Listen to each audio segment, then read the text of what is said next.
Guys, welcome back to the channel Opinions Matter. It's kind of going to be a long review for around about 15 to 16 minutes. So if you guys have a time, I've split this up into two episodes. The first episode will be unboxing and review. The second episode will be testing it out, and we'll see autofocus and all that stuff.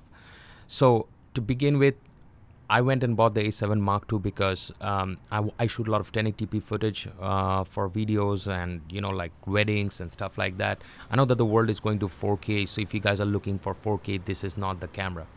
Coming from Canon 80D, the only thing that I will face a little bit problem in the beginning was that this viewfinder. This viewfinder is a 0.5-inch electronic viewfinder, and the LCD is a 3-inch type LCD at the back, which is articulating, but it will not do a vlog style kind of articulation. It's not a full kind of articulation. On the side you have NFC and Wi-Fi. You can transfer all of your videos to your phone directly if you're shooting MP4, but if you're shooting AV HCHD or XAVCS, you cannot. Also, what I liked about the Sony a7 Mark II is that it is so light. Finally, I'm buying a camera that's light, and it's my first full frame camera.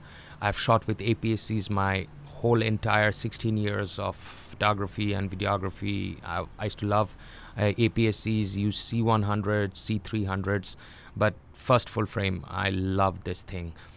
In the box, you're going to get a strap, which you should not use for videos. Do not use straps for videos. It will always make those cluttering noise.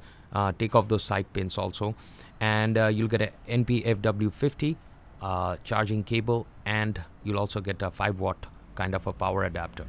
Manuals, obviously, but if you don't have time for manuals, if you're an experienced person, you do not need to read manuals. Otherwise, manuals are very important if you're starting it out. If this is your first camera, this is going to be an amazing experience. Why? Because I was not a big fan of Sony, but recent changes I've tested out in the field, I loved that. Now watch how easy is this to change the batteries. It's a simple like a flick on flick in kind of movement. So you just pop the battery in and then you close it. Oops, there was a fail, and you close it and then you try to open it again, and that's how easy it is to pop out the battery and pop in the battery. I like this because it's very easy to pop in and pop out.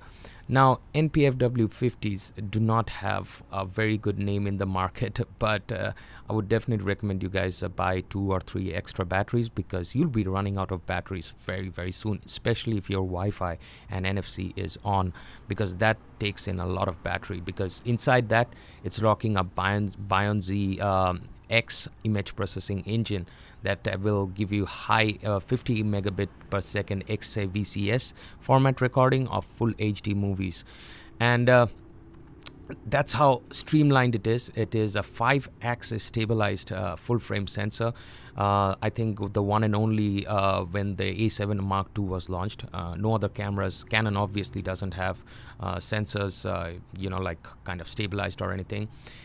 Small fingers, but I think this is a perfect fit for me. I can finally hold a camera full on in my hand and without anything.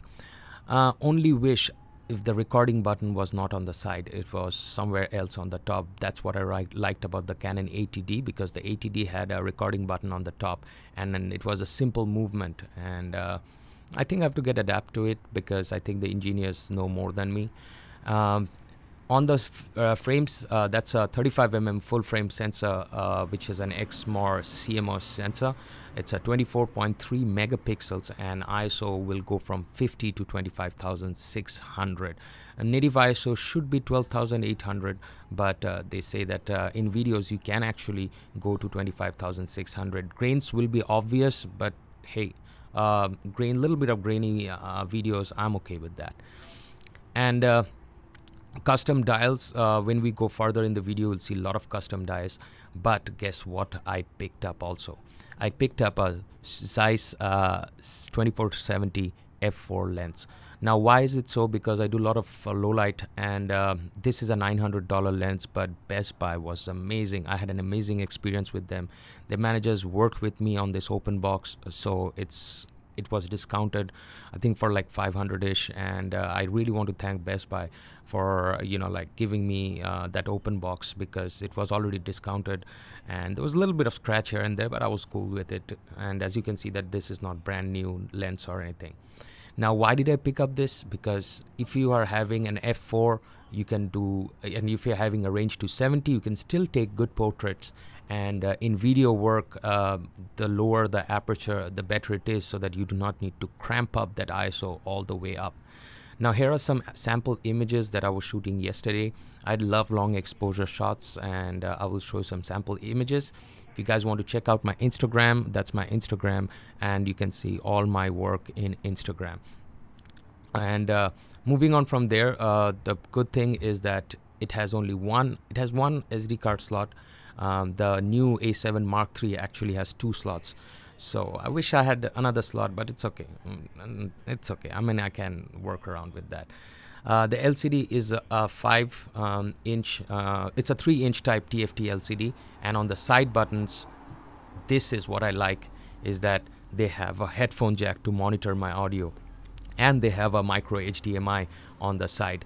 And I mean, like, I shoot alone. I need to monitor my audio all the time whenever I'm shooting alone, and that's pretty much it. I mean, like, that's how the camera looks, and I love the whole feeling and the whole combination of the body and the 24-70 f4 lens on it. Now, on the next episode, if you guys want to see how it works, how the autofocusing works, you can guys continue. So at first we pop in a SD card, which is a SanDisk Extreme Pro. So we'll pop this on the side, and after we pop that, we have to put a battery in. So we'll be turning this around, and well, actually I've got a battery inside, so yeah.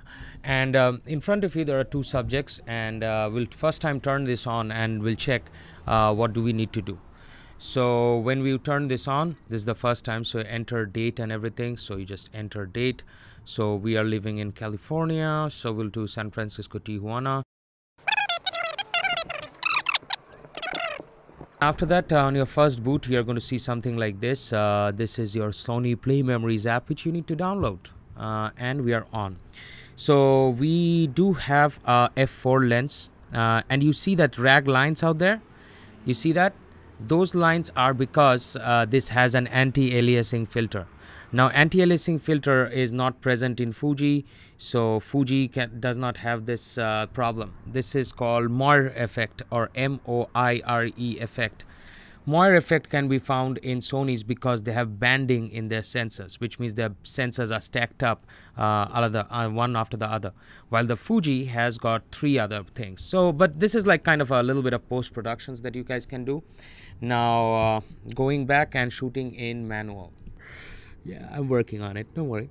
Yeah, so let's take this picture. That's a good shot, good depth on it, and now we will be decreasing the shutter speed to something around about 20. I don't know why the ISO is auto, but I want the ISO to be, let's actually check the max ISO on this. So I can bring up to 25,600 ISO. That's the highest, but we can actually decrease the shutter speed. So let's go ahead and decrease the shutter speed on this. So shutter speed, let's bring it down all the way to maybe 1/8000. Okay, and we will check out the grains on the camera, that how it does in grains. I see a lot of grain in this picture already, but you can actually turn off the grain by going to menu, and you can go to settings, and you can actually do out here noise reduction, high ISO noise reduction. It should be out here, high ISO noise reduction normal, and long exposure is on. Central lock AF is on. Smile detect, keep it on. So, and you can register your face also. Now we'll go and see that how this one looks when you are vlogging. So we'll take this up to 24, and we will try to vlog with this file format. If you I do a lot of MP4 because I edit from my iPad. I do not want to go to Final Cut Pro for YouTube videos for real. Like, why will you do that? It's It's too much. And file format is MP4, but it will record at 30 fps 1080. So let's go ahead and change the ISO. So change the ISO up to I'll keep it around about 2500, but I'm going to decrease the shutter speed, and I'll bring it to 1/60, as you can go up to 1/60 on this because you're shooting at 30 fps. And now we will begin our video. So if you need video, you press the side button out here, and after that you can actually turn this, and let's see whether it autofocuses me or not, because in the center of the frame you will find face detection autofocus. On the sides are the contrast. So I'm trying to keep myself in the center of the frame. My hands are a bit shaking because I'm holding a very heavy rig right now with my iPhone and everything built in. Okay, so the results will be in front of you whether you can vlog or not. And apart from that, it's a solid camera. Face detection area actually can be seen on this. So if you guys are thinking that this one has a face detect section all around the sensor, that's completely wrong. Okay, finally found the face detect area. It's a hassle. So that tiny box out there will have more area for autofocusing and stuff like that. Yep, that tiny bit of area will have autofocus way more better than the sides. So if you guys are keeping this on the middle, like if you're vlogging or anything, this will be perfect. And all the other menus are, if you guys want to get the, like, what is that called, the picture profile and stuff like that, the picture profile is in the menu. So at first this is your image size, aspect ratio, quality, raw and everything. Next is file format. If you're shooting an AV8 CHD, that's where you can get 60p, which is 60 fps. So it saves on a DVD disc and all that stuff. Red eye reduction should be on. But if I'm shooting at light focus area, you can select continuous, single, manual focus and DMF.